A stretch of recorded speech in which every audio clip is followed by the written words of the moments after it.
Hello, everyone. Welcome back to Goldfish. Boys. My name is Seth, My name's Sam. I'm Elijah. You know me. and we're here today to discuss Casino, the 1995 Martin Scorsese poker classic. If you're new here, every week I show my buddies here, my friends, our Goldfish boys. I show them a new film every week that they haven't seen that I have. It could be an all-time favorite or a classic. Today's entry, again, is Casino. Elijah, any stuff for us today? You always got the bits and the conversational you mean, like, not movie ideas. related? Whatever you choose, buddy. Off the bat, I'm really excited. This past weekend, I went to the beach. Oh yeah. It was fun. We're recording our podcast at a different time than normal because me and the girlfriend and her friends went to the beach. We had some fun. There were some like dumb blondes on the trip, but there's like a lot of dumb blondes on the trip. So that was interesting just talking to them. And then I'm excited. Coming up, I'm going to Vegas. So yeah, I'm just excited. It's very timely. Yeah, with Casino. I got some inspiration. Like I have an idea of like how to play now. Yeah. Whenever we go to Vegas. Yeah, you saw Nikki in the casino. You're like, I need to spend my summer doing that. Exactly. I know what I'm doing. Sam, how about you? General thoughts about life or the movie? Yeah. I didn't know which way we were going. Life first.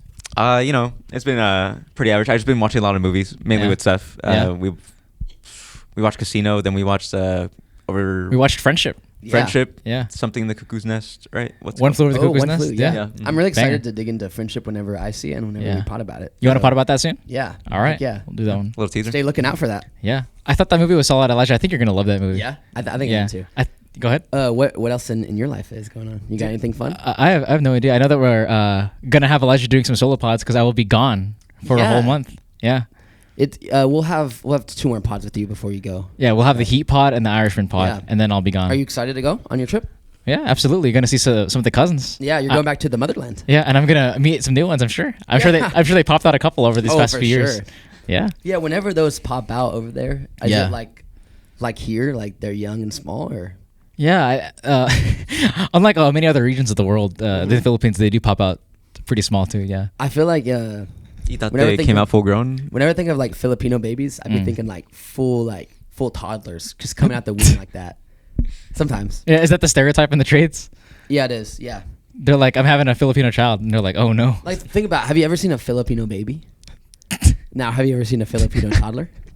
Yes. Can't say I've seen either. I don't know. That's just my thoughts. Whatever you say, Rooster. Skeets. Call me Mr. Skeet. Don't look up what Skeets is. Yeah. Over the week, I had to look up what Skeets was out of curiosity. I'm not going to mention what it means, but you don't want to look it up. For all the children, all the listeners out there. Don't look it up. All the listeners like as well. That NBA player, when you look up Evan Fournier. What, Evan Fournier? You ever looked up him? Yeah.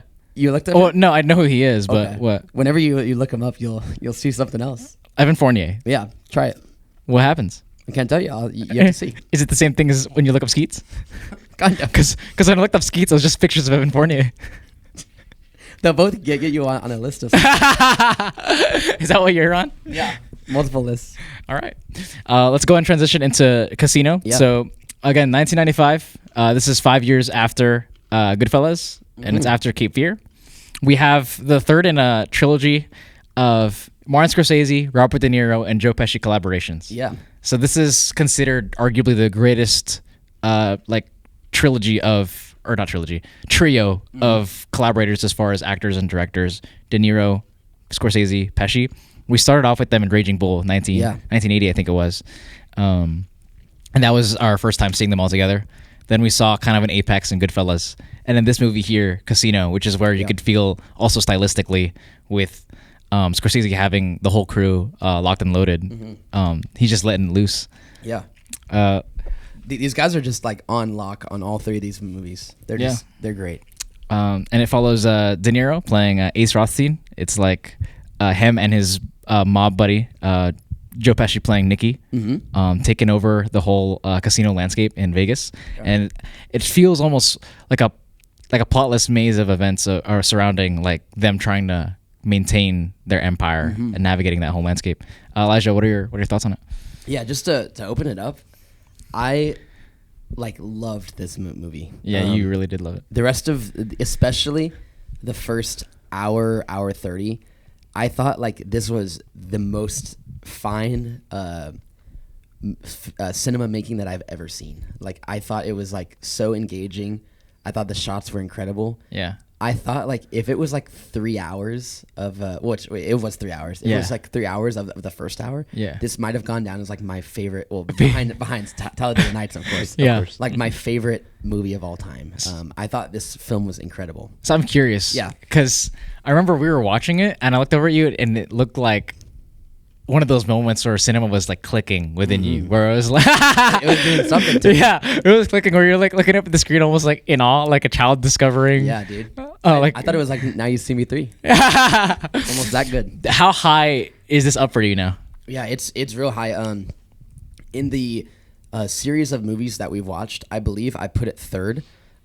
Actually, probably third or fourth behind the two Godfathers that I like, Godfather 1 and 2, and I believe I put it behind Once Upon a Time in Whoa, America, interesting. Surprisingly.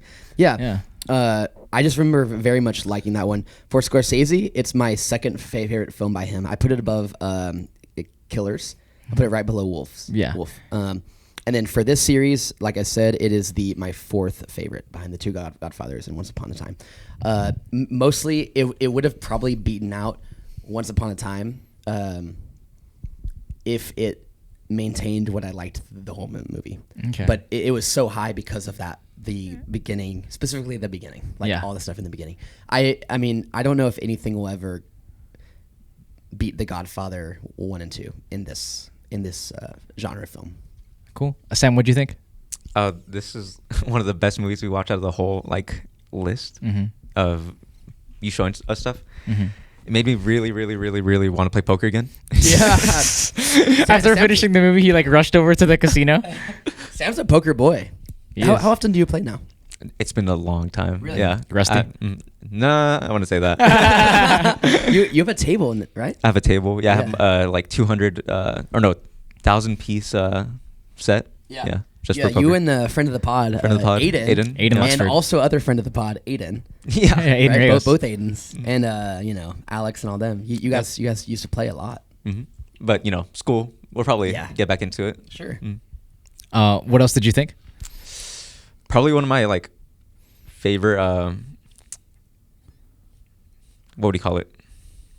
Directed films. Right? Okay. Yeah. Just how and the way it was shot, the way it was edited. So yeah. For me, this was like a mid-tier Scorsese. Like the ones that clicked for me on the first watch were I'll show you all these down the line. Like De Niro's The King of Comedy, his 2016 film Silence, his religious film about Jesuit priests, which was underrated. Silences. Casino, I had it like a strong 3.5 stars out of 5 on Letterboxd for my first viewing of it, because it was this opening is just so adrenaline pumping and frenetic. But I think my stamina back then it just kind of faded into that second, third hour. Sure.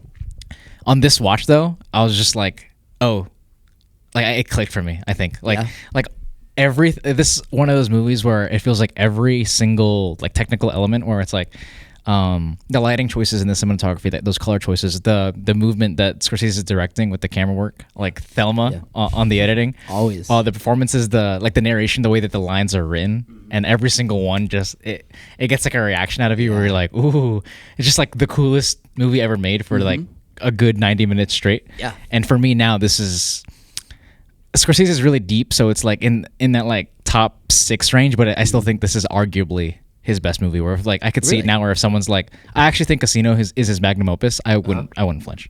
You really, yeah. Yeah. Where does this rank for you in terms of Scorsese stuff? Scorsese, yeah. My favorite Scorsese film is The Departed, which I'll show y'all down the line. It's not considered his best film, but that's my favorite one. That might be in season 2. Yeah, I think I might have to throw it in there. Yeah, season 2. Season 2 is coming up, listeners. Yes, sir. The Departed. I think his best work is between Taxi Driver and Goodfellas.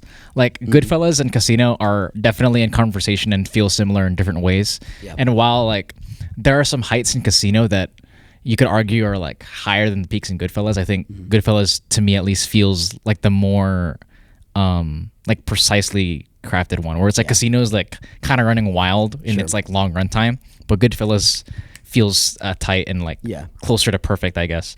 Sure. Casino is like then in that like next tier, hanging with like Raging Bull. I see. Yeah. Okay. So a lot of people, you're saying arguably some people would say, if they say it's his best film, that's cool. But for you, it's not one, but it's definitely up there. I think in terms of like the heights over the course of his whole filmography, there are moments in Casino where it's like, oh, this is that moment when Steph Curry hit that dagger against the Thunder from 50 feet or whatever, right? Or like this is his moment when he blocked Iguodala's layup in Game 7 of the 2016 NBA Finals. Like there are some moments like when the camera's like whipping back and forth around the casino. Yeah, it's like holy crap! It's like you're watching Scorsese in his final form, right? Yeah, it's like we've watched his evolution over these few years, where from a storytelling standpoint, he's shown these flashes, but it finally feels like in Casino, they told like it's like just do what you want, and he's just like letting it fly. Sure, right. And I feel like at least in the watch, in my opinion, it kind of felt similar to Cape Fear in the way that it was really just like him having fun, especially that first like 90 minutes, like Cape Fear with all the funny zooms and all that, right? Yeah, like it just felt like, okay, he's done like his serious work that's like really good. Now it's a time for him to just like he's just doing things. Yeah. Like what year was The Departed? The Departed was 2006. Okay. And fun thing about that film is, so like this is where people kind of consider like post-prime Scorsese, where it's like if Taxi Driver is like his humongous breakout epic sophomore season, and then if like Raging Bull and Goodfellas are his like magnum opus level films, The Departed is like on the downturn, but it's the first film that he won Best Picture for. It was kind of like one of those famous late Oscars of like the catch-up Oscar. Yeah. Like you actually deserve it for. It's like a career Oscar, but it's for The Departed. So that's kind of a funny thing. Interesting. Yeah. How about y'all? How about you, Sam? Elijah has Casino like at 2. How does it stack up for you against the other Scorsese films we've seen? This is top Scorsese film. Your favorite? Yeah. Really? I guess that makes sense with the poker thing. Yeah. It really captivated me. So you like this more than Goodfellas? Yeah. Dang. What? You love Goodfellas. It goes over Goodfellas for you? Yeah. That's He's crazy. To the dark side. Casino I know I'm a boys. big Goodfellas fanboy, but you know. Man, that's insane. I didn't expect that. Yeah. That's actually crazy. Sam was yapping about Goodfellas. So can. Were y'all surprised by the film at all? Because I know that y'all didn't know much going into it, right? Dude, I was shocked. I was shocked at how, I guess essentially how good it was, because I hadn't heard of it apart from us putting it in our series. Whereas I had heard about all-time greats like Goodfellas, The Godfather, Heat, these like The Irishman. I've heard about these. This one I hadn't heard of. Same. I feel like I haven't heard that much hype around Casino, but it was great. I was shocked. Well, I think it's just because we're young, like we're Gen Z. Because I know that in the generation above us, Casino is definitely like way up there. Sure. Yeah. So out of that like unofficial trilogy between like the De Niro, Scorsese, and Pesci like collaborations, just how do y'all feel about like that dynastic run between all three of them? Yeah. What was the first film? Raging Bull. Raging Bull. Okay. Yeah. In my mind, they're all drastically different films. I know they're like an unofficial trilogy, but in my mind, I think of like Raging Bull as like, I think it's just the fact that they're all three different genres, even though they mix and mingle with each other. You have like, to me, Raging Bull is like sports competition. Goodfellas is like mafia life, and I know this is crime adjacent. Casino's crime adjacent, but like it really, to me, it's in its own lane and not similar to the other in that way. I think Pesci is just cranking it on all three, and I think I've really enjoyed seeing him play basically the same character in all three. Do you get the hype now with like Absolutely. Pesci? Yeah. Can I ask what else has Pesci been in that he doesn't play a character like this? Was it My Cousin Vinny? I actually haven't seen that film. Me neither. So I can't say. Yeah. He's in Home Alone. He is. Yeah. Really? He's one of the burglar dudes. Is he? Okay. Yeah. Now that you say that, okay. That's him. I see his face now. Yeah, that's Pesci. Okay. And then, ironically, in The Irishman, I told you, he comes out of retirement. I don't know how long it was, but it was like a long time, and it took like a really long time to convince him to come back. And in The Irishman, he's also playing a mob boss, right? But the big zag with The Irishman is that Joe Pesci's actually, sorry to spoil it, but he's playing a very calm, cool, icy, collected really character. character. So that was a surprise when that came out, because it's like, oh, like in his prime, he was the hothead, he was the heavy, he was the muscle, and then the Irishman, he's like the coolest out of the bunch. So that'll be cool to see. That's interesting. Yeah. Yeah. Let's go and hop into a category, unless y'all want to hit anything else in general. No, I think we covered. Yeah. Yeah. All right. So let's go ahead and start digging into the movie. Spoiler warning. Go ahead, Elijah. Spoilers. That reminds me, we have to record some sounds after this for the soundboard. Indeed. All right. Most rewatchable scene. Go ahead, Sam. You got any Categories? candidates? Yes, most rewatchable scene. Definitely within. I don't know like when it was, but within that first hour of all the montages and like one shots, there's this one shot. It's a pretty short one too.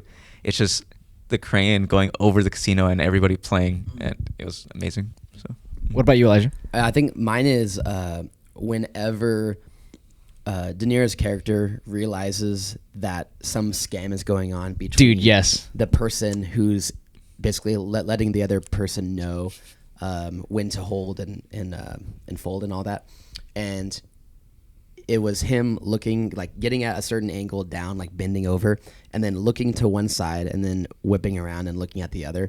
I thought that was like Scorsese in like peak form. I thought that was insane. That was probably, all of that is my favorite, all that beginning hour and a half, but that specific shot or scene was incredible. Yeah, I think what's interesting, like I was describing that first hour as like sort of the longest montage ever, because it's like, it's not really a montage, but it's also not, they're not really like individual scenes in it, because it's just like short whipping sequences where it's like it's both one long sequence and also a bunch of tiny scenes in like that first hour, right? Where it's like the movie starts and it just kind of throws you right into the action. It just goes, here you go, and they're just teaching you all about the casino, ins and outs. We're moving in, out, cameras whipping by. Here's this character, here's this character. Let's go. I'm not allowed to do this. I'm not allowed to do that.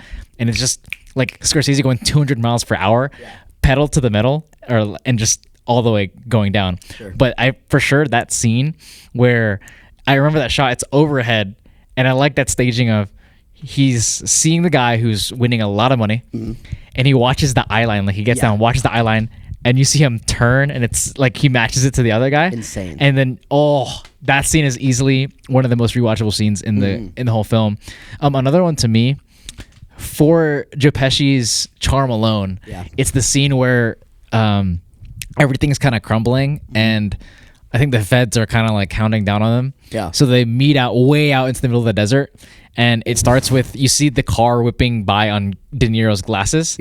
And then Pesci walks up, and he just gives it to De Niro and like lets him, he just rips him apart. And then walks away, and then as the car is driving by, you just see the smoke, like that's gas, eat up De Niro.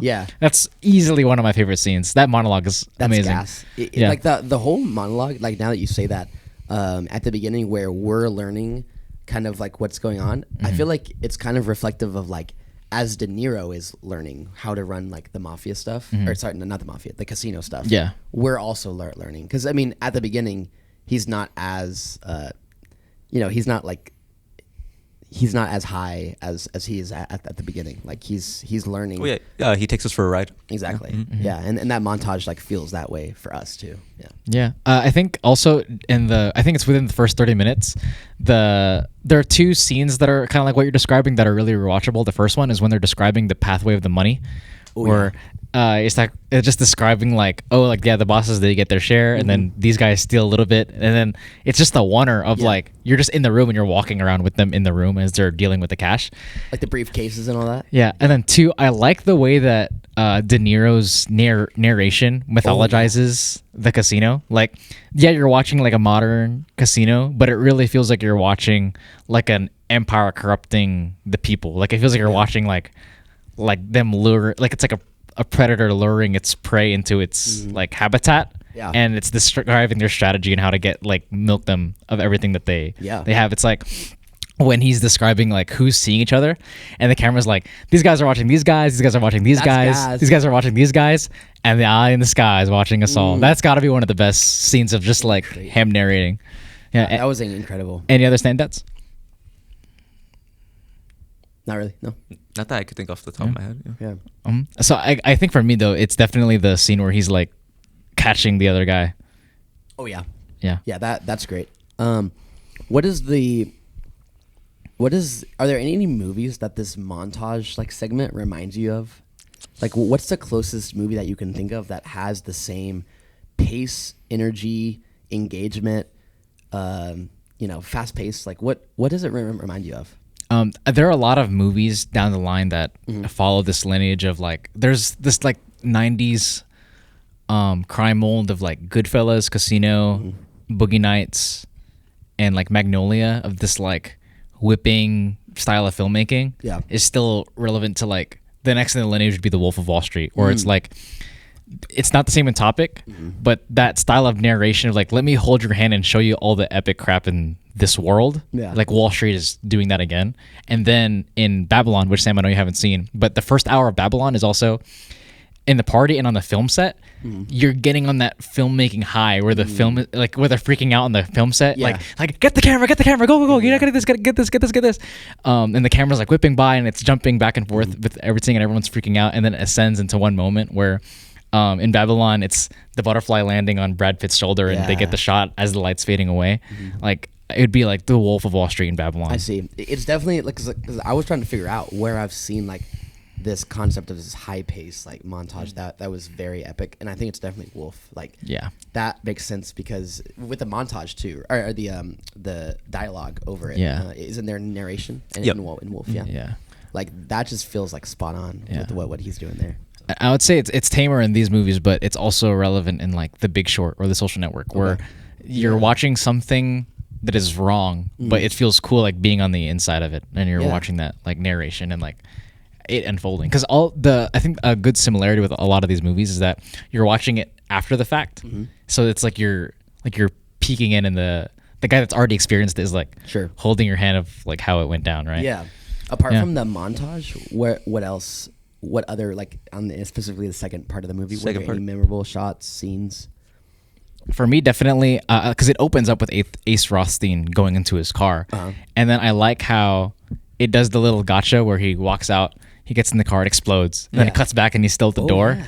And it's just a nice like moment to me. Yeah, that's great. What about you? Same.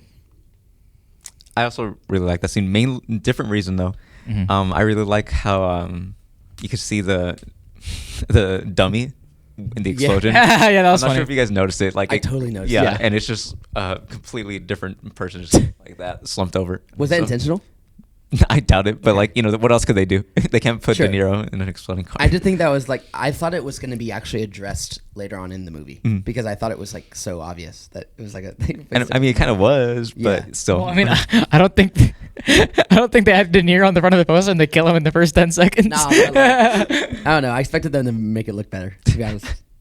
I think it's okay. Are very high. I'll take that over like CGI just for the nobleness of it. Yeah. Any that stand out to you in the second half of the movie?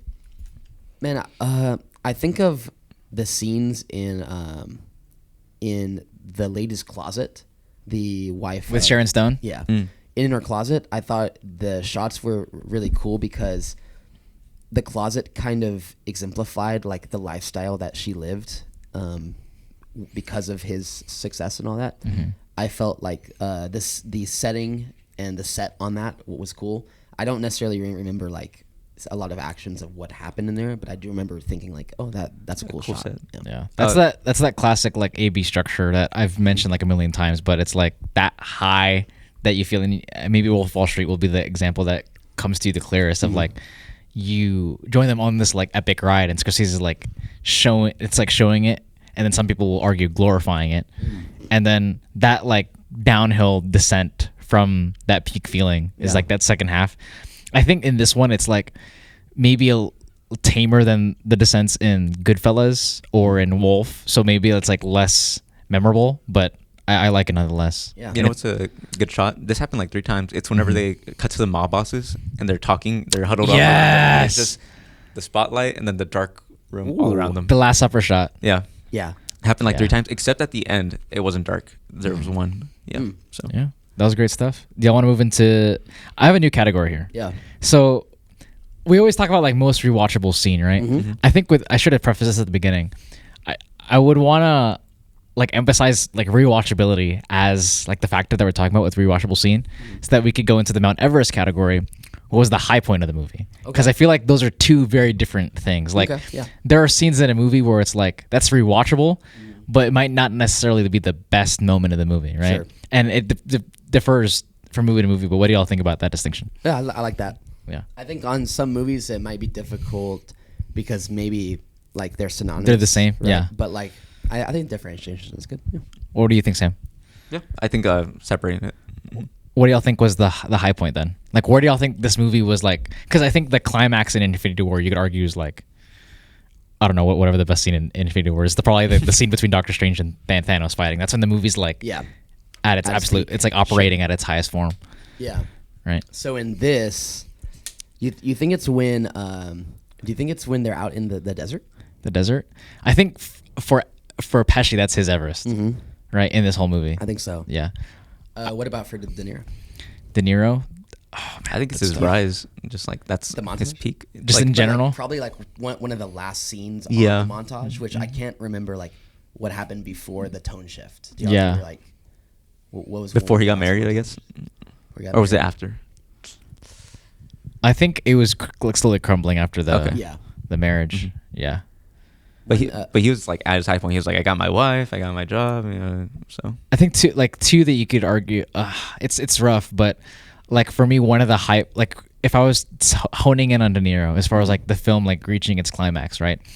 I think as far as the film itself, like Scorsese reaching the climax is definitely this overhead shot of De Niro like looking, right. But for me, with like De Niro, it was the scene where they actually bring the guy in, and he's like interrogating him, and he's like, "Did you shuffle with? Do you know how to shuffle with your left or your right?" Right, and it's like that huge monologue, and the whole movie is kind of like shining around, like there's like a glowing light around him, like he's this like guardian angel surrounding the thing. I don't know. We'll play with that category as we go on. I like that. I think one scene that I don't want to say it's necessarily the high point, but whenever he fires the person who's working the slot machines or like in a certain area. Oh yeah. And then up in his office when was it the sheriff or some senator or something, some important person in the political system like comes and talks to him, and he's like, "No, I'm sorry, I'm not going to do that." Or he didn't apologize. He said, "No, I'm not going to do that." I think that was like the high point of his power. Like to me, I felt like that's when I acknowledged that like, oh, he thinks he's above like even the way that the things are set up, and I like. That's to me when I could tell that where the story was going. That, he thinks he's above the people who were there before. It's like right when that journalist slams him and starts crumbling. Yeah. That reminds me of that funny moment when they were tracking Nikki for so long that they had to that was hilarious. Like land the plane and then run. Oh my God. That was probably the funniest part of the movie. Yeah. That was hilarious. I like how long it holds on them running, and you're just literally just watching them running for a good 10 seconds. Yeah. And just De Niro's face like, what? At that point, like, if you're like an actual FBI agent, I feel like you have to play it off. You just run away. It's crazy. Play it off, just like, oh, sorry. I just think that was hilarious. That was so funny. That was so funny. So ironically, as I introduced that category, I would say like both the peak of the movie and the most rewatchable scene are the same. Yeah. But we'll keep workshopping that. Sure. Let's go into the Talladega Nights quote of the movie. Oh, okay. Can we go to a different one? You're gonna pull one up? Yeah. How do you feel about the whole like we go Talladega Nights quote of the movie? Let's talk about Talladega Nights real quick though. Personally, I love it. Then we'll keep it on. All right, sounds good. All right, let's go into the Kevin Durant Real MVP Award. Who had the best performance in the whole movie? The best performance. This is my reaction to try to differentiate the best performance and who stole the movie, right? Okay. So who do y'all think had the best entry out of the whole film? Sam? Best performance overall? Yeah. Joe Pesci. Pesci? Yeah. I'd have to agree, yeah.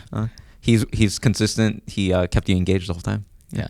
I think Pesci's like lighting up the court in this movie, and I guess De Niro's like role that he has gives leeway because De Niro is playing a much calmer, colder, icier character. Yeah, he's like almost like a robot in his like goals and all that, right?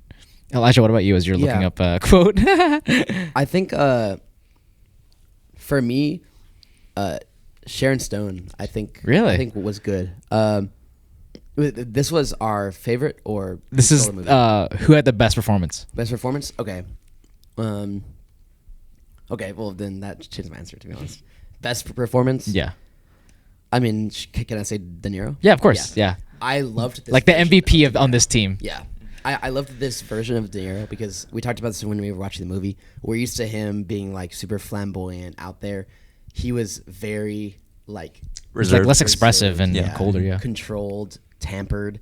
Like I thought I loved the like mysteriousness behind him, just being very like he's controlling things. He's controlling of himself. He's controlling of the people around him. He never like crashed out. Yeah, he was very collected the whole time. Yeah. Which is not what we've been seeing in these films. Yeah. One of my favorite things about the way that the film reacts to that or works in tandem with that is like, so in De Niro in his performance, he is like eating up the screen and you feel his presence. Like he walks in the room and you feel that he's controlling it. But I like how the camera also continues. There's this motif where every time the camera is like pushing into De Niro, he's like front and center and turned around, which gives him like just such a feeling of power where it's like he's turned around facing forward and the camera's below him and pulling towards him, right? Like that motif that it keeps using and him being front and center, it just feels so dominating. It was just a great framing. I agree with that. Yeah. That's great.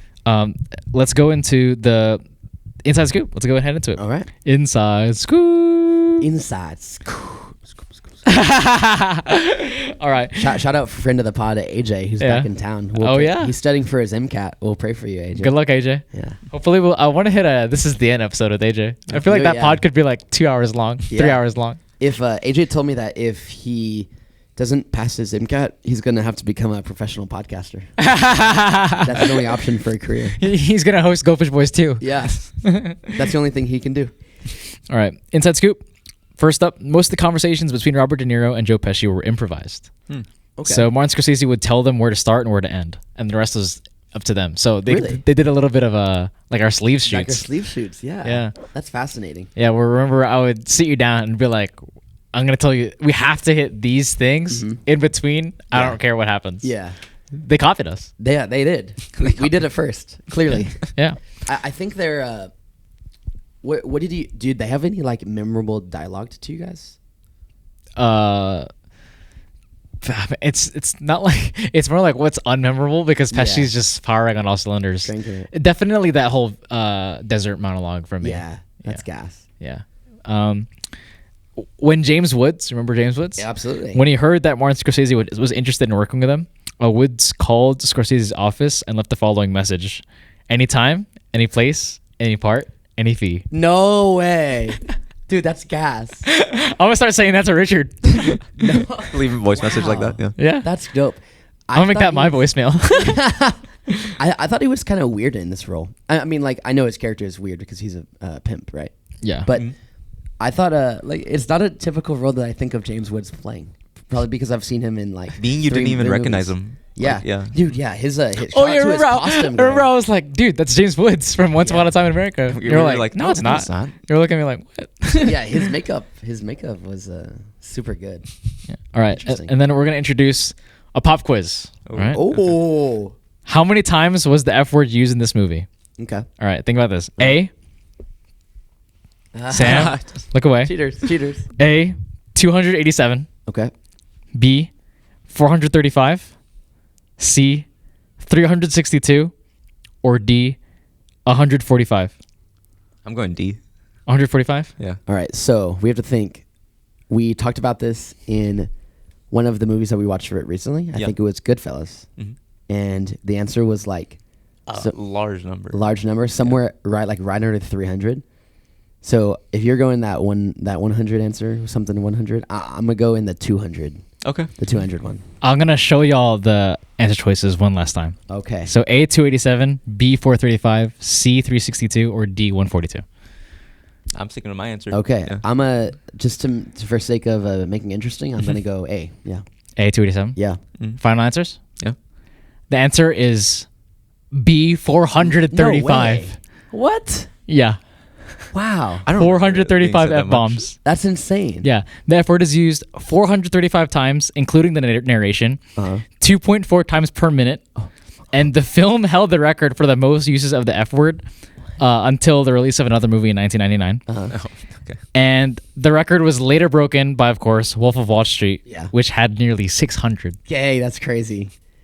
What was the film that we just did where we talked about this? That was Goodfellas. That was Goodfellas. Yeah, okay. so this broke Goodfellas record. Gotcha. And Goodfellas had a lot too. I think it had like 300 around. Yeah. Wow. Yeah. So this had like over 100 That's more. funny. I don't even remember that. I don't remember that much cursing. To be honest. Yeah. Really? That's Yeah, interesting. I think we're just so in cap. Like, got We're used to it. desensitized to it. Yeah.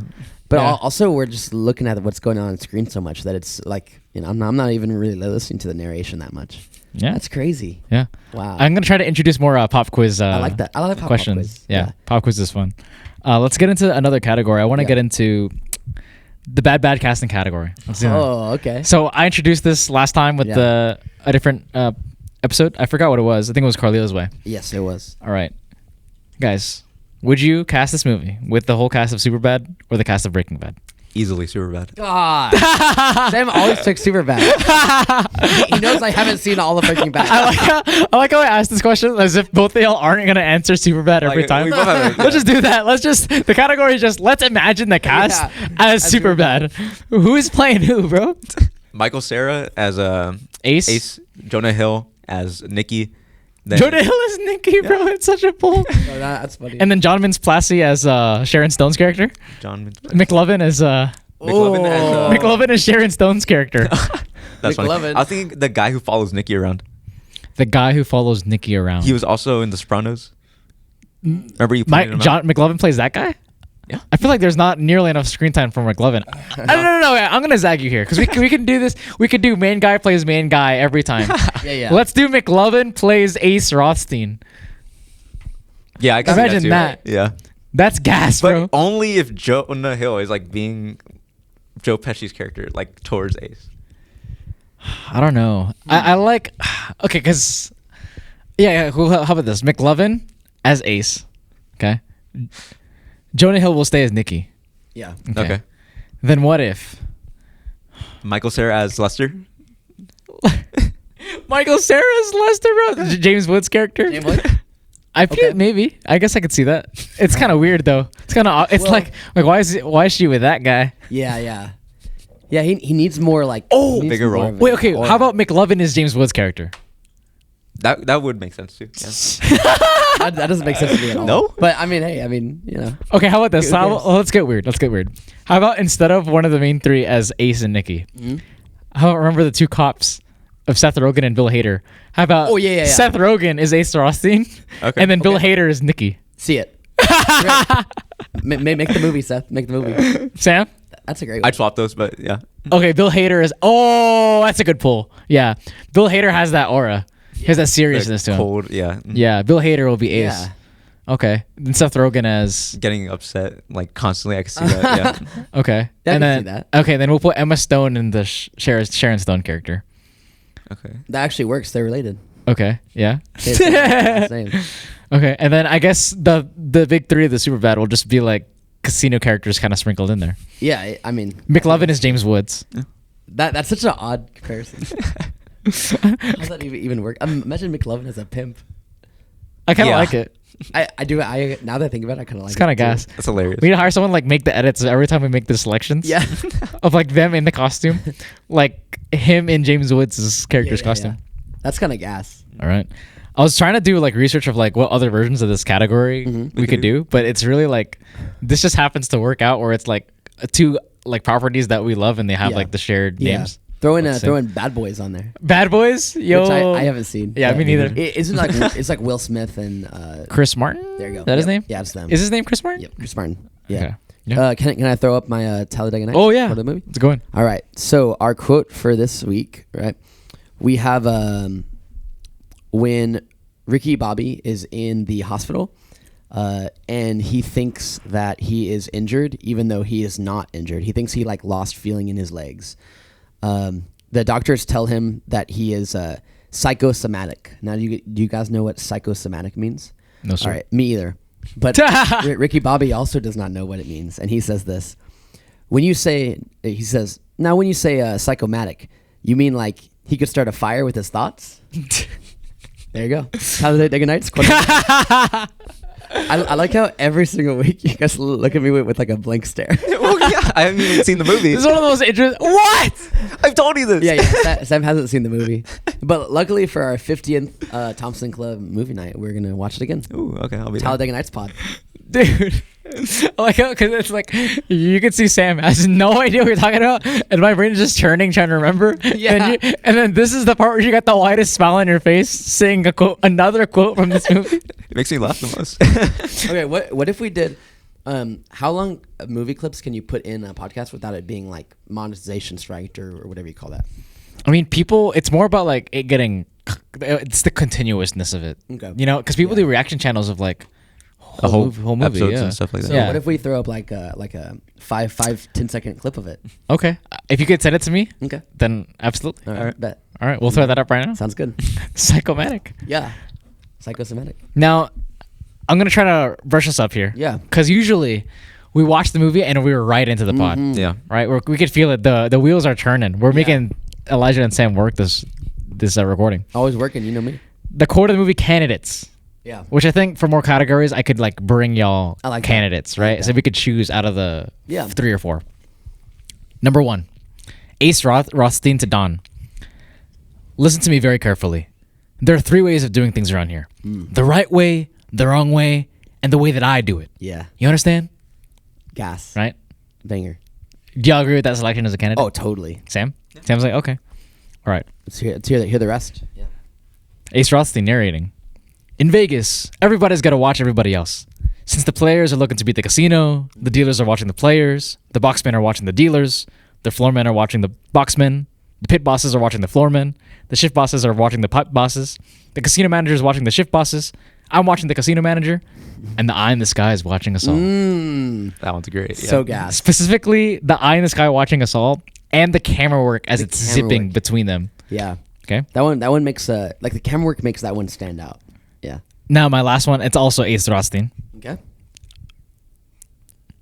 No matter how big a guy might be, Nicky would take him on. You beat Nicky with his fists, he comes back with a bat. You beat him with a knife, he comes back with a gun.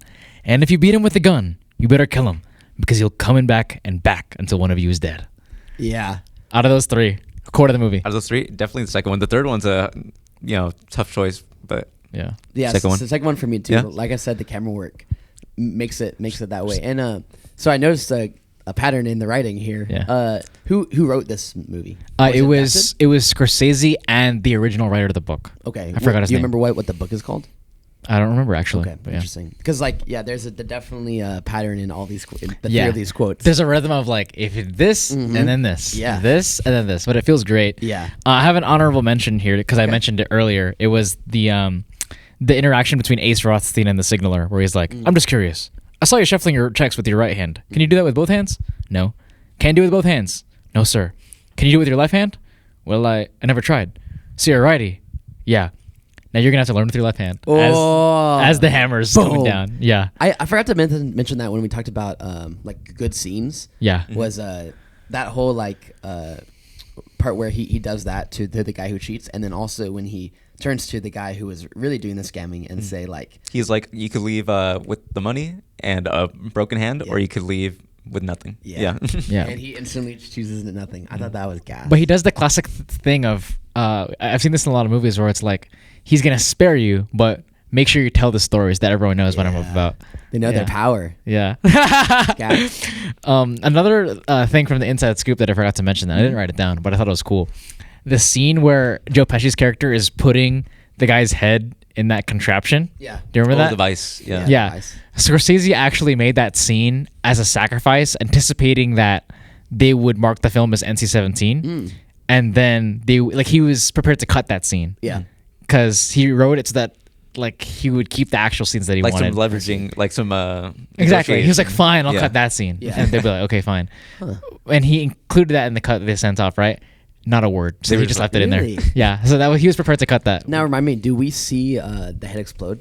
We see an eye pop out.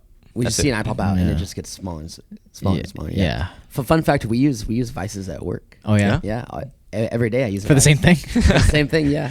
Like, why are you late today? Yeah. I like how after he was like, you really did all that to protect some random guy. Like, do you remember the scene? He's like, you did that all Oh, over. yeah. Uh-huh. Yeah, he's like, to protect him, to protect Yeah, him. there you go. Yeah, that's, oh man, Joe Pesci's on fire. This is just one of those, like, career moments, I think, for Pesci. Like, I still think that the funny how scene is his best scene, period. Yeah. But I feel like in this whole movie, he's just off the charts. Yeah. My favorite part of the movie, yeah. Can we talk about what you guys thought about the pacing in terms of, and the plot structure in terms of the like hard tone shift from the montage into the second part of the movie? Mm-hmm. Sam, what were your thoughts on it? Do you like it? Do you not like it? What do you think it added to the story? What do you think it was used for? Personally, I like it because it's just the way they told the story. It's just like gambling. You got that really big high, right? And it just drops. Okay. Right? It just goes awry. You think you could like make it back, right? Goes even worse. Yeah. I like that. That reminds me of a reading that I saw about the film. It's like the whole film is talking about how Ace Rothstein is constructing and designing this perfect trap where people come, they play, and they can't leave. Like, that's the whole point. Like, the house always wins in the end. That's the whole like theme of the film. Yeah. But like from a bird's eye view watching the movie, it's like you look at Ace and he's stupid rich. Yeah. And you look at Nikki, he's stupid rich. And you see Sharon Stone's character, if I got her name, she's stupid rich.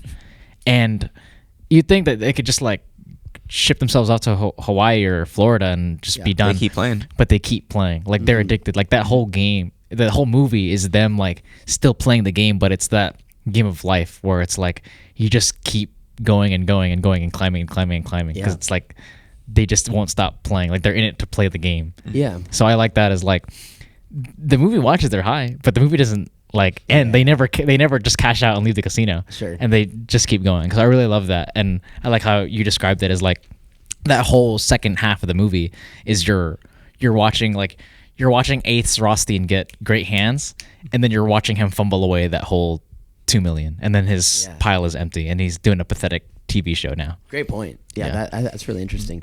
And you mentioned that this is a pattern in Scorsese films. Absolutely. Can you give me some examples of which ones they are? Goodfellas, I would say, is like the model, and this is me like I could be wrong, but that's like the most popular idea of it. Yeah. This and Casino, because the whole conversation around, or one of the biggest conversations around Scorsese's films is like, think about it like this: he is like raised like Italian Catholic guy, and his films are following heavy amounts of sin and grotesque violence, profanity, and greed. These are things that are obviously wrong in the Christian eye and in the public eye morally, but are displayed in such like graphic ways in Scorsese's films. And the whole idea is like, is he glorifying it, or is he actually providing a cautionary tale? Because this is like, violence is like one of the biggest ideas in Scorsese's whole filmography. And the reason why that structure it like stands out is because like in Goodfellas, like you're asking, Goodfellas, then Casino, Wolf, and as far as Scorsese's films, it's like watching the ascent and like getting you on that high of those evil things, and then towards the end, Scorsese's like, actually, this is what it's like. I see. Yeah. Yeah. So it's those films. After you said that, I kind of realized that more and more in the Scorsese films, and I think I was noticing that it was a consistent thing that I wasn't enjoying this like the second half. The second act. Yeah. And I mean, oftentimes I enjoyed that, like the resolution, like the final act. Like, but I was consistently thinking like the first half of this movie is a banger. The second half I don't like, and the ending I like. So the irony I think of that is like, that's all when all the evil stuff looks cool. So it's just like it's not like, oh, you're evil for liking the most entertaining part of the movie, but it's just like, I like how in the feeling of watching the movie, it replicates that of like, oh man, like that felt good. It makes them look glamorous. Yeah. Like, even the suits. And like, you're like, that's cool. And Scorsese's like, yeah, that looks freaking cool, right? Glorified. Like, like that looks freaking cool, right? But that's the question, is like, is it glorifying it? If in the end, Scorsese's thesis is like, actually all of these people suck, and you suck for liking this too. And I think that's one of the, as I was like going through this week and kind of thinking about what you were talking about in terms of like, this is a pattern in Scorsese films, and I mean, this is everywhere now that you see people following this kind of structure. As I was thinking about like the first half being things like you enjoy it, it's glorified, and then the second half is the realization about, you know, the stuff being bad and all that. Like, I was kind of thinking about the difference in going to movies for artistic things versus entertainment, and how like this is one of those areas that I see films as, if somebody's just going to film for entertainment, they're not going to like this. if you're going for artistic like concepts and like the art that the director has made, then you're gonna have a different viewpoint on it. Like that was one thing that I was thinking about. I think this genre is the perfect blend. Like as far as like these like commercial filmmakers that are also considered masters, like there are other like especially those foreign films, like there are filmmakers where it's like I will probably wait years or like later down the line before I really dig deep to show them to y'all. Yeah. But like this is a perfect transition to go from like, oh, okay, I'm a person that watches movies to be entertained. Yeah. Okay, let me show you a movie that's entertaining and also is artistically intentional, right? Like Scorsese is both a genre filmmaker and like an auteur art house like filmmaker, right? Yeah. Like you could feel that it's entertaining and commercial and like has mass appeal, but it also is like trying in the other direction as well. As far as movies that have been like influenced, I mean, obviously Scorsese is a hugely influential director, and you'll start to see it more and more as you get familiar with his filmography. But as far as this structure that we're describing right now, 2 films come to mind. I already mentioned Babylon. I'll mention it again. A lot of them, like, there's a clear midpoint. Like in Goodfellas, it's probably when they kill. They like when Ray Liotta takes the life, right? In Babylon, it's when they go from silent to audio. Like, you know how that first like hour 30, they're just rolling and filmmaking is at a high. It's like golden age. Like here we are. This is the peak. She's rising. And then boom, like Giselle slaps you in the face. Yeah. And that first scene where they're trying to record a scene with audio feels like it's 2 hours long. Do you remember that scene? I do. Where it's like they're trying to record audio. Yeah. And it feels like the movie has completely held to a halt, and now this Hollywood thing looks like it sucks. Yeah. There's that. And then also, Uncut Gems, there's like that first bit where it's like, he's rising. And then also, the Safdie brothers slap you in the face and like, actually, this is like anxiety-inducing and sucks. Yeah. Right? Like, it's that getting on that high and then like, just slapping you in the face with how terrible it is. That's a great point, and thanks for like explaining that way, because that's one like pattern that I've been seeing as I've been like understanding more of like auteur films, because like coming from a person who did just like want to turn on a movie for enjoyment. Yeah. Like this is a new way of looking at things, and I still am to the point where I want both from a movie. I want entertainment and artistic. And I think that these movies, like you're saying, are a good balance of both. Absolutely. Like, I think that's great that you're curating this in that way. So, yeah. Sam, what do you think about that? Yeah, I like your point, and that's why Talladega Nights is your top movie. I like something, Sam is merciless, bro. Because we wanted a 5-minute, like, I care about entertainment and I care about the art. And Sam's like, that's why Talladega Nights is your favorite movie, you bum. Sam always has a huge zinger, like, force of the way to know. Sam always pulls out crazy lines. He always pulls it back in line. He's like, that's why Talladega Nights is your favorite movie, you loser. And I was also going to mention the most recent example I would say is Anora. Like Anora is like you're climbing that high of that silly romance, right? Yeah. And then there hits that like halfway point when he gets the call from like the caregiver guy, and then the whole movie just plummets all the way down, right? Yeah. And not only in that structure, but also like tonally with the grounded crime, and that shaky like whipping camera work you could remember in Uncut Gems. Yeah. Very reminiscent of like Mean Streets, where it feels like the camera's just being whipped around. Anora, where it feels like they're like going through the streets very grounded, kind of similar to Mean Streets, Taxi Driver, and other films that we'll see in Scorsese's filmography. Yeah. So that's cool. And that's a great point. And it's like interesting you bring up Babylon too, because I remember like really disliking the second half of that. Yeah. So like this definitely fits that narrative. Now, I didn't feel that way with Anora. I loved Anora, and I think it was because even when the fall happened, it was like still entertaining. Like that there was still enough going on to keep me engaged. Yeah, everything was like definitively terrible. Yeah. It's funny because a big criticism of Anora is that the second half is like bloated, but I remember we were like on a high because we're like, this is hilarious. Yeah. So definitely those films. I'm glad that we're able to like make some like connections now, because I remember earlier in the pod we'd be like oh yeah, like they did this like in a Whole of Wall Street. like as if every movie has a comparison to Wolf. Yeah, like as if Wolf was the originator, like the genesis of cinema stemmed from Wolf. Yeah. But hey, I mean, we've put in the time, and we're getting some, and we'll get more and more as time goes on. Yeah, this is great because like now I'm glad that I can look at y'all in the eyes and then know that y'all have seen The Godfather, Goodfellas, Taxi, Raging Bull. Not Star Wars yet. Oh, well, God. Once we watching that, it pans to like in like a year. So you have a Star Wars shirt. May the 4th shirt. Dude, if that ever happened to you, I don't know what I would do.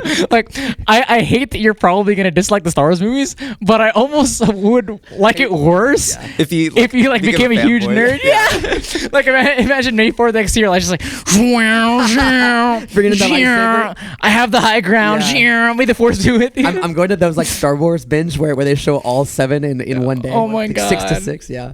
I cannot imagine you becoming like a huge There's nerd. no way. I would like to announce that starting the next movie, I will be taking notes. For real? Yeah. What do you mean? I'm just gonna try it for like a movie because I'm. Well, are you doing it for Heat next? I'm trying to decide if I should wait till season 2. I think you should wait for season 2. Okay, Or I will. Yeah. I'd like to enjoy Heat. Yeah. That I'm just finding that I have like thoughts that I don't really remember. Now, part of this is because this is not normal that we're recording like days after long viewing, after we watched it. Yeah. But I think in order to have like better express my thoughts, I think I want to write them down. They're not going to be like deep thoughts. At least I'll remember the thoughts. But I'll start doing that on season 2. Yeah. I like that, and also like that's why for me, you'll see this, and my brother makes fun of this all the time because me, my brother, and I, we watch movies a lot as well, and he always makes fun of me because at right when the credits hit, pull my phone out, I'm writing an essay. Yeah. And then he looks at me, he's like, bro's writing his letterbox review. What a burn. I've heard that like a dozen times this year already. He's clowning you. Well, yeah, that's why I always write it down because I feel like the fresh thoughts are like where you actually remember everything. You're going to hear that after Mission Impossible? Dude. Oh, yeah. Oh, my God. I cannot wait for that. Yeah. I will see Tom Cruise. I will find him. Yeah, Mission Impossible coming out this Thursday. Me, Seth, and Sean, maybe Sam too. Yeah, we could check the seats after this. We're hoping that Tom Cruise comes to our theater. Tom Cruise, come to the Palladium, please. So you're gonna open your phone. It's gonna be like Goldfish Boys announced that they want to see Tom Cruise or whatever. Like the report on CNN. Goldfish Boys. We get an email. From Tom the Cruise agent says that he comes to Palladium specifically to see the Goldfish Boys. Dude, it's bad because I've like imagined like the best case scenario of this. Like I've imagined like if I sit down and Tom Cruise has the seat next to mine, like what I would do. It's like chowing down on some popcorn. I feel like his whole body would collapse if he had one popcorn, not because he's like unhealthy, but because he's too healthy. I don't know why, but I'm just imagining Tom Cruise can't sit still. you walk into the theater, he's like jumping off the seat. He's like doing tricks and stuff. Like his whole body is still, but only his right leg is jiggling. Like just then, like I'm like imagining as he's watching the movie, he's like doing the stunts. He's recreating them. He did it like. That's funny. Me and Sean have talked about this a lot, like, because sometimes me and my brother would just be sitting down and we're like, you know, when you're just watching a movie like on your couch and you look down at yourself, you're just like, damn, I'm a bum. Like your stomach is like sitting out of your shirt. You got like crumbs. Bowl of chips. Yeah, you got bowl of chips. You're 4 bags. You're looking up. It's like 1 a.m. The credits are rolling. You've been scrolling on TikTok or whatever. You're just like, you look at yourself and you're like, man, bro, I suck. Dang, like this is. Tommy Boy would not like. Yeah, and I was. Me and my brother would look at each other. And we're like, dang. And we should like, do you think Michael B. Jordan's doing this right now? Like, what do you think Michael B. Jordan's doing right now? Like Tommy C. Like, do you think he's firing up Casino or something? Like, heck no. I absolutely not. What do you think, Sam? Oh, I love feeling that way after a movie. I'm like, yeah, that was a good movie. Like, because you locked in because you got the bowl of chips. Yeah. You know, you're like that, and you're like, all right. I think like this is one of the movies for recently that I've been done with, and I was like, this is a really good movie. I really enjoyed this. Yeah, this is fun. What I think is funny is like even especially after season 2, like I'll just be hammering in like the all-timers. So now you'll start to feel how I feel. Where remember, like my viewing habits were like, okay, all-time greats, and then you're watching like all of the new stuff. Like you're watching every single new thing. Yeah, I think as you get more of these in your system. Now I feel like you might get a little more like the cynicism of like, dang, these movies do suck. I think I will, and I'm like sad about that, but I'm gonna try to still keep up with the good stuff, with the new stuff. the new stuff. Absolutely. But you're right that Like I'm not gonna be able. I also don't have the time to. I used to be able to see everything that was new. I just don't have the time for that anymore because the Goldfish Boys. Yeah. I remember like the Letterboxd review almost every day. Yeah. Mhm. My rating scale on Letterboxd or whatever you call it, like it's drastically changed. It's like now the negative stuff is like rising. Yeah. No offense to the filmmakers out there, but we don't compare to Casino anymore. No. Yeah. Yeah. Tons of 4s and 5s. I wonder where Truman Show ranks still. I mean, I think it's a great movie. Yeah. Yeah. Oh, it's like way up there. Still? Okay. Yeah, Yeah. still. What'd you I end up agree, giving it's a great Casino? movie. What's up? What'd you end up giving Casino? Sorry to interrupt. 9. 9? Like an 8.5. 9.5? 8.5. 8.5? Yeah. I think for me, it was like first hour, arguably the greatest movie ever made. Yeah. Second and third hour, still some great highs. But since I don't feel like a huge amount of dopamine surging through my veins, Yeah. right? It's like, since this movie isn't like getting me up on drugs, Yeah. now it's like slightly worse. Cocaína. Cocaína! I'm glad we got on that roll. I feel like the spot started off kind of slow. I'm tired. Yeah, but Yeah. I think it came Yeah, around. we're rolling. I have a couple more categories. Y'all down to jump into more? Sure. All right. I really like this category. Elijah, we like to talk about how like movies with phones in them is just an L. Would you agree with that, Sam? Yeah, because it like solves so many things and it does make an interesting situation. Yeah, like have y'all thought about how like a lot of like auteur movies now, like they're rarely set in contemporary like time, and the ones that are set in a contemporary setting kind of suck a lot of the times. Well, we've talked about this a bit, like with Seinfeld. Like if they had a phone, Yeah. it would just solve all their problems. Yeah. So let's do this. The present day category. How would the movie change if it was in present day? So let's shove it all the way up to 2025. Interesting. One thing that I was thinking of, I like to imagine, instead of giving him a show, they're not giving him a show. What if they made him like a Twitch streamer or like a TikTok influencer? Like he wouldn't be manning the show. He would be manning like the social the social media. He'd be manning the TikTok. I feel like that's the equivalent because that's how people go for reach now. Yeah. Television's old stuff, Sure. old news. I feel like instead of the show, he'd be like manning the social media account. Great point. I don't know what else. I know it's kind of just feel off the dome, but yeah, if it was today, and it'd be the same thing. There's like Twitch streamers who do the like gambling stuff. I'm not sure if you've seen them. yeah. It would be like that, and it'll be like CS:GO cases, stuff like. I don't know if you know what those are. It's like a bunch of in-game stuff worth thousands of dollars. You just spin basically a slot wheel. So yeah, I could see that. what I we think the casino itself would be like a lot more digitized. Like there was slot Yeah. machines, but if you've been to like when's the last time you've been to Vegas? A couple years. a couple Or- years ago, yeah, 2023. Like it's so digitized. Yeah, it is. Over there, Digitized. digitized. Yeah, digitized. Yeah, Oh my Digitized. Yeah. Like the slot machines have like neon screens, and of course there's still the people doing it by hand, but that's I don't a trust lot those. less. Yeah. Also, one interesting thing was it talked about the sports book. Yeah. That's like a really big thing now. Yeah, like Even if betting. You go to like a local like Dave and Buster's, Yeah. and they have a huge sports book. Yeah. They talked about how he found that and he created it. Yeah. kind of, like per Bookies? se, right?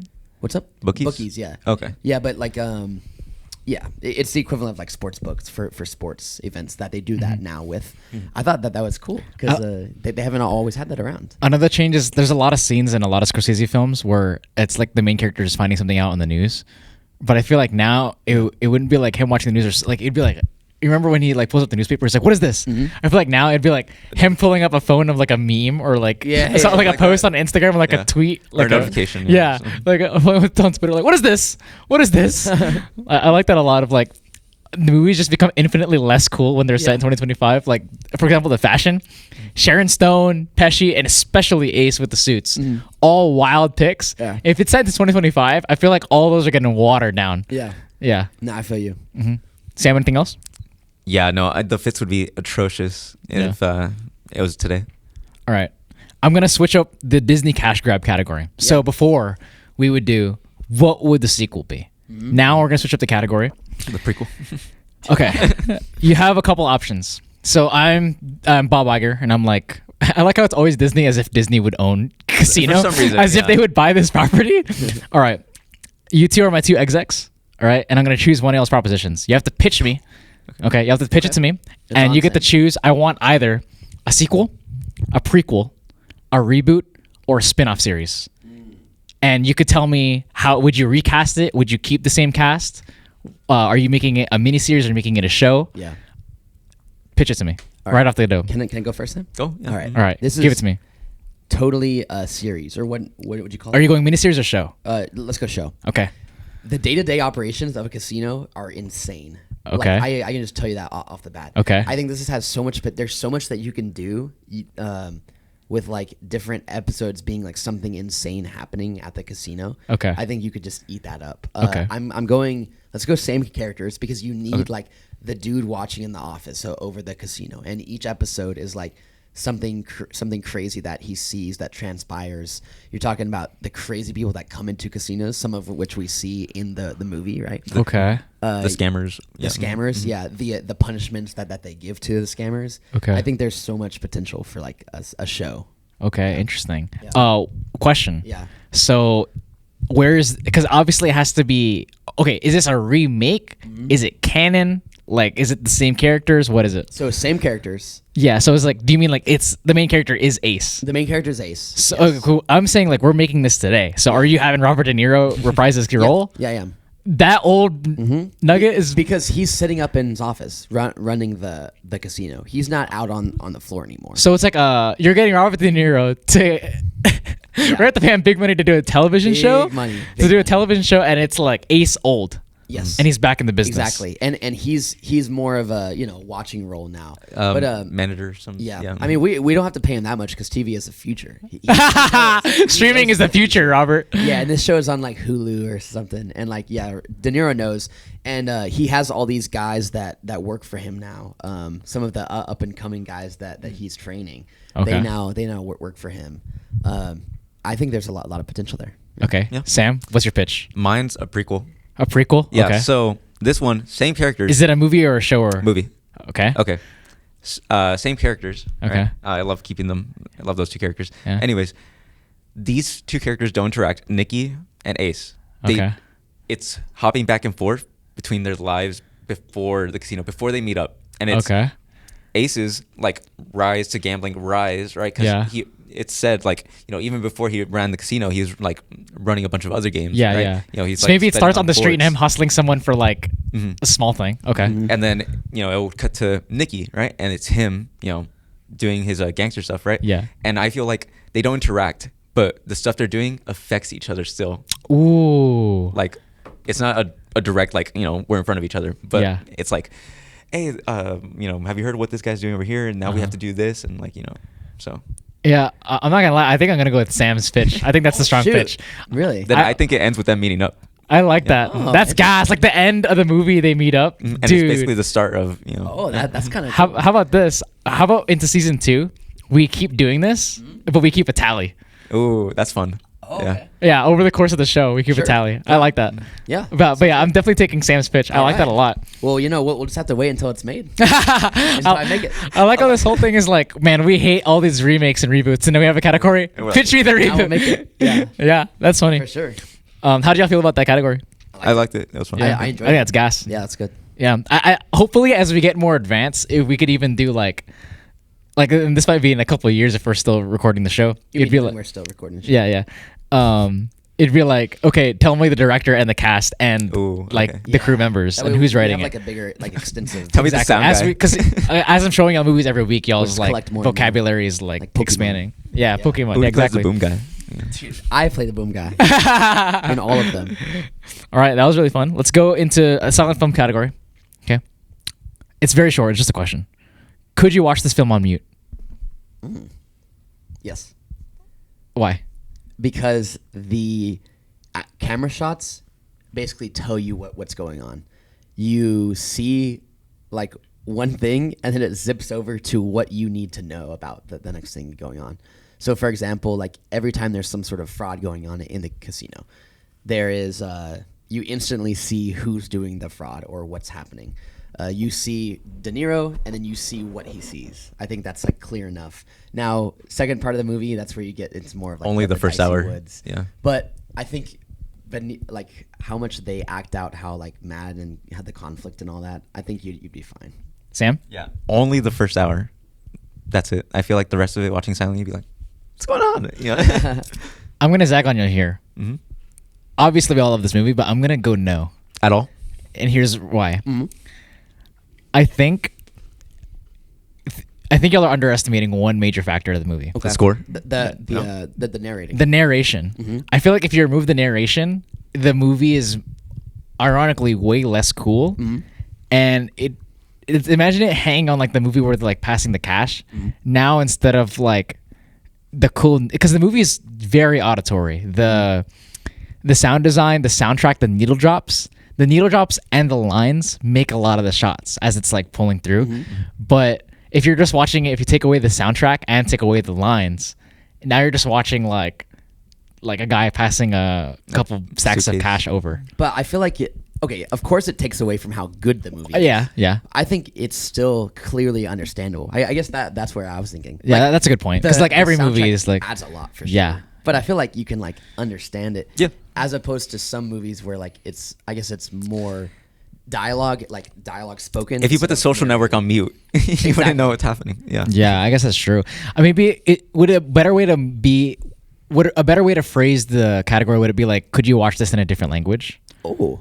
Like, if it was like, you know what I mean? Because the point is Yeah. like, is the visual storytelling getting you there? I guess, Sure. right? Because I guess every movie would be like worse on mute, like right. I mean, I wouldn't want to because English Yeah. is And the the only real language. You're like, I wouldn't want to. You know why? Because we're in America. oh, that's so funny. The conservative Elijah comes up. We're in America. We shouldn't be watching it in any other language. anytime Elijah like goes out of the country, he has to watch a movie in that language only. It's the only thing available. Oh my gosh, Willem Dafoe Award for Who Stole the Movie. Let's get into it. Let's dig deep. I got mine. Yeah, yours. James Woods, baby. James out of Woods. nowhere. I don't know. No, he did good, but he didn't steal the movie in my opinion. Okay, who'd you get? Justify yours though, because One, he's a big name in a tiny role. One. Two, he has a presence overlooming the film, whether he's on or off screen, and he's memorable enough where he doesn't feel like just a random dude. Like it's like, oh, that guy feels like a threat to the relationship when he barely has any screen time. That's why he steals the movie for me. Pesci's my favorite. Of course. He's the MVP for me. He's like the Russell Westbrook to like the Durant and De Niro, but Yeah. that's I'm James gonna Woods. say, My Scorsese's mom again. What a pull. she had like 2 dialogues. Scorsese's mom. She's just like she's just a bright star in the morning. I She is. really like her. She's cool. I'd say, well, I can't even name them like who they are because I didn't know who they were as an actor. But Yeah. it was just I think I know who you're gonna say. who do you think I'm gonna say? Sopranos guy. No, not that guy. Never mind. He was funny to watch, but no. It was that one lawyer when Ace is having his case, and he's like, "Did you not promise me that I would have a fair trial, right?" And he's like reacting to all that. I just like how that was. It was very genuine. The lawyer. Okay. I'm not gonna lie. I don't remember that guy. No. He also only had a few lines, right? Yeah. It was a Mhm. pretty small role. Mhm. I But- do feel like this cast is very like. There's pretty much only a few main characters, Yeah. and everyone else has pretty small roles. Yeah. I Yeah. think, right? It's like it just revolves around the main 3 characters. Yeah, essentially, and then the pimp, right? I mean, we see him a good Lester, amount, yeah. Mhm. but Yeah, we don't really hear from him that much. No. Yeah, that's why he steals the movie from me because he sticks out amongst all of like the tiny roles. Yeah, Yeah. he does. Weird guy. Weird looking dude. Weird. He's got a weird face. He's got a weird looking face. Frank Serpico, fit of the movie. Candidates? Ace, of course. Every Ace fit. Every Ace fit. The pink suit, the blue suit. Yeah. Yeah. I think that the pink suit is like the fit of the movie for sure. Elijah. No, I think so too. I agree on that. I think that's a I, unanimous. I think that's the quickest decision on fit of the movie. We're usually pulling up like the most random fits. What are you gonna say? I feel like that's the clear choice on this. Yeah. Well, but again, it hurts that there's only like 3 main characters. That's true. That is true. Like I could say, what's her name? Sarah Stones. Sharon Stone. Sharon Damn. Stone. her fur coat. Her fur coats and Oh, all yeah, that. that's Yeah. Right. But Iconic. yeah. Yeah. Guys, what do y'all think is the best doubleheader for this movie if we're watching this and another movie? Rounders. I haven't seen Rounders though. like a movie I haven't seen. Yeah. Elijah? I think the answer is obvious. Now you see me. Both like Oh my god. Whoa. playing card One or two? adjacent. Which is the one that has the throwing scene? 2. That's one. Oh wait. That's are you two. talking about with Through- Dave through the Franco air. at Mark Ruffalo? Or are you Through talking the throwing cards through in the like laboratory. security. Yeah. Oh, that's That's two. 2, right? Yeah. Yeah. Mhm. Now you see me 2 in casino. Okay. Both playing cards based. Both all about sleight of hand, fraud. That's the danger of this category is when I say like smooth scenes. Yeah. The danger of this category is what is the best pairing to watch with this? It's always Now You See Me. That's the answer every time. I think for me it'd be either Goodfellas or Wolf, like because they both have the same themes of like materialism and capitalism and like cultivating an empire and watching it fall. Like those are both like very similar in those movies. I'd probably go Goodfellas just for that continuity of having De Niro and Pesci in both movies. How about The Big Short? The Big Short. The Big Short. It's not as hype compared to Casino, but I do enjoy the whole narration like comparison. So. Yeah, The Big Short is a good pull, but I would still do Goodfellas. Yeah. Are you locked in on Now You See Me too? Yeah. I think that's the best option. Yeah. I feel like we had a good like run of like random categories. We got like pop quiz. It's banger. Do you have any other ideas for categories just in general? Not Those are banging. I think they're good. Yeah. They're great. I mean, look, I have one last thing from the Inside Scoop that I forgot to mention. Yeah. Hit me. Joe Pesci's wife at the time of filming, Claudia Herro, who played Trudy, the co-hostess and band leader of Aces High in the movie. Herro and Pesci divorced and remarried. She was convicted in 2000 of 2 counts of attempted murder. Whoa. For hiring a hitman to try and kill her other ex-husband, a stuntman. Wow. Tom Cruise. Yeah. So that's crazy. Some Pesci got into some bad stuff. There. I could see a man like that getting the wrong woman, if you know what I mean. Like getting them upset and all that. Well, like choosing the wrong woman. Oh, okay. Yeah. Yeah. Do y'all feel like we've been talking about how like the second half kind of like moves down. Mm-hmm. Do y'all feel like it should have been cut down? Like as far as No, not really. No. I don't think it like was low enough to make me lose focus of the movie. Like, Elijah? You know that's an interesting question. I feel like most of it was needed. Yeah. I can't think of anything that could have been cut out. I think a lot of it was used like the redundant like message that it was trying to convey. So I think it's pretty important to keep most of the scenes. I don't think actually instead of cutting down, I think we extend it. The scene where De Niro's talking to the cops about his wife, Sharon Stone. Yeah, Sharon Stone. I think we extend that. Funny. I was actually gonna argue mentioning Sharon Stone that like the poker stuff is so cool that I could do a little less of the screaming wife, not because it's not good, but because I just like the other stuff more. Fair enough. Yeah. Yeah. Like I love the like screaming wife and the husband just like. yeah. He's like raising his hand. Screaming wife. Like, no! No! A bit too much screaming wife for my taste. And it's just like, officer. Yeah. The whole like taking away my child thing, like that whole arc feels very reminiscent of The Godfather Part 2. And kind of the Wolf of Wall Street part when he's Oh yeah. Yeah. Scorsese likes the don't take my kid away from me theme. But yeah. I feel like we covered a lot of ground here for this film. Yeah. This is great. Yeah. Any last thoughts before we wrap up? I think I got most of them out. Elijah? Man, I think this is a great one. If you have not seen it, you should see it. It gets the Elijah stamp of approval. Can we have a edit for that, like where it goes on But the screen? like, it gets 5 big booms from Elijah. Big boom. Boom! Boom! Oh no. Like that kid, like Big Justice. Yeah, or that's whatever. rough. Yeah, Oh, no, man. I think this one's great. Thoroughly enjoyed it. Can't wait for Heat is up Yeah. next. Dude, gonna be I banging. cannot, like, I was actually thinking about this morning. I was like, Seth, you're going to have to be prepared for when they don't have it as a complete all-time favorite like you do. Yeah, What do y'all know about the movie? it's pretty hot. I just know Pacino and De Niro's in there. Okay. Yeah, I know it's a heist movie. I know it's like Spoilers. crime. I know it's Pacino and De Niro. I know it's 3 hours long. Yeah, So I know. exactly right. I'm really excited because this whole watch list was made to watch this movie, which from what I'm hearing from y'all, ironically, I don't know because this is number 1 for me on the list. Yeah. Consensus wise, it's not number 1. I think y'all will probably have it like very good. Yeah. But not top. No, I don't think it'll be Okay. top. Interesting. Okay. So you have this over The Godfather, I think The Godfather is a better film, but like, but this is a personal he favorite. is probably. I mean, it's like depending on the day you ask me, Yeah. but like, I'd rather rewatch than The Godfather, probably. Okay. What if we love it more than you? What was that? What if we love it more than you? I will be incredibly proud What if that happens. What if me and Elijah have like a picture of Heat on our wall, like a framed, like you have a Heat is a 10 for you, right? Goodfellas. Oh yeah. Yeah. He is like It's an 11. That's like probably top 5 all time, probably for me. Okay. And so that's a very personal movie for me. Cristiano bought the DVD for me for Christmas, senior year of high school. Yeah. So like it's all been leading up to this, all these several months that we've been watching these movies. Fun. Insane. It's this Thursday, man. Yeah, Heat. Yep, you're right. It's a 3-hour long like bank heist crime saga where Pacino and De Niro are facing off.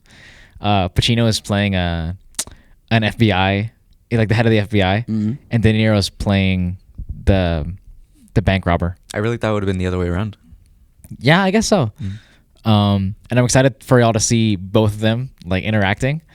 And this is a new director that y'all have. I don't think y'all have seen a single film from them. Who is it? I think you're gonna say it. Michael Mann. Yes, Michael Mann. Let's go. How did you know that? I don't know. I've looked at it, but then I double guessed. For some reason, I like. What else has he directed? Movies that you haven't seen, like Collateral and Public Enemies. For some reason, I second guessed myself, but Michael Mann. Okay. Yeah, Michael Mann is like in the same vein as this watch list is known primarily for grounded crime films. Like the vast majority of his filmography is all crime or like people stealing something. Yeah.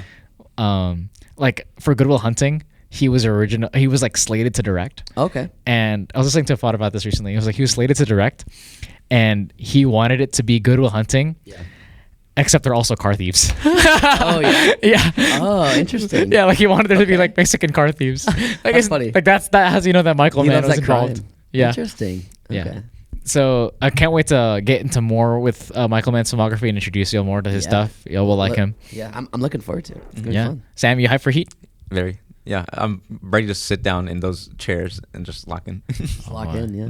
It's going to be the moment we've been waiting for. Can't wait. All right. If you've been listening all this way, Levi, specifically you. Woo! Shout out, Levi, our loyalite. Loyal Levi. I don't know if... Well, okay, first of all, I don't know if any single person has listened to all the episodes. It's okay. I don't think that one person. I mean, has any of us listened to every single one? Yeah, you listened to every single one each Monday at work because I have time. That's awesome. But I know like people who listen consistently is Levi. So thank you, Levi. This is for you. You know, we're leading up to the big boy. I think Richard listens. He does. I mean, not every episode, but a good amount. Every now. So that's funny. We appreciate that too. Yeah. Levi, when this podcast blows up, we'll take care of you, buddy. Yeah. Yeah. I'm pretty sure he listens the most. Yeah, that's funny. Yeah. And Sam, you just don't listen to a single one, right? You're like, I can't listen to my voice. I have not listened to a single one. It's not like I can't listen to my voice. It's like I've already said this. Yeah, that's true. Yeah, that makes sense. I like re-listening to them and laughing at all our dumb bits. Yeah, I think they're funny. While drawing, my brother has listened to a lot of the episodes. Yeah, that's right. Sean is another person who's listened to a lot of them. Yeah, because he's told me about him. He will come up to me and talk to me about like certain bits of the, because he'll throw it on while he's like drawing. Yeah, yeah. I know. Like sometimes he does the same to me. Like he comes up, he's like, "Hey, that bit was really funny." He just goes up to you. Spoiler. One time we were talking about the pod, and he was talking about the Raging Bull episode. Yeah, and he was talking about how you're doing that bit of the like the paint. The black and white paint. Yeah. And he looked at me and just like Elijah was saying that, and I was just like and he just like shook his head. Like his version of laughing was just like slight exhale and disappointedly like shaking his head. That's so funny. Because like his whole thing is like that doesn't even make sense. Just like doesn't even make sense, dude. All right, well, Sean and Levi, this is for you. Yeah, you guys are the real ones, dude. I can't wait for Levi for Borat. We got to get that this summer. Yeah. 1 and 2 coming up. Should we do a 1 and 2 or just one? I think we should do 1 and 2. 1 and 2. Yeah. Dang. All right. I'm down for that. Let's do it. Dude, Levi. What other sneak peeks do we have? Richard, hopefully, or something. Richard pulling up. We got E3 and Sean both coming on a co episode. Let's see what else. We're gonna have Prackett on at some point. Yeah. Star Wars. Yeah. Star Wars. Oh God. Yeah. All right. It's gonna be a good one. So that's the viewers, the little sneak peek as we round out this season 1, the legendary run. Yeah. Of the Goldfish Boys. I'm just sitting here letting this episode run for way too long because we're reaching the end. I can't believe it, guys. I can't believe it's it. Done. So those are little sneak peeks as we hit our last 2 episodes of season 1. Ironically, I feel like season 2 might just be the rest of the show. Like it's not gonna stop. Unless we get bored and I'll come up with a new concept. Yeah, we'll come into season 3. It's funny if season 1 is these 12 films. Yeah. And then season 2 is forever. 20 years. That'd be funny. Yeah. We're still in season 2. Season 1 is like 16 episodes. Season 2 is like like 60 episodes, and then season 3 is like, okay, I guess we'll watch The Office now or something. Like the Lorax. Yeah, season 3 is just the Lorax. Shout out Eve, friend of the pod. From She 3 did great. to 4. Those are the things that we're looking forward to as we transition from season 1 to season 2.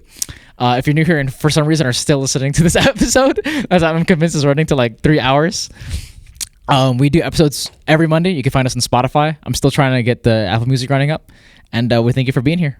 That's our show. Thank you for listening. That's Goldfish. Boys. See you later.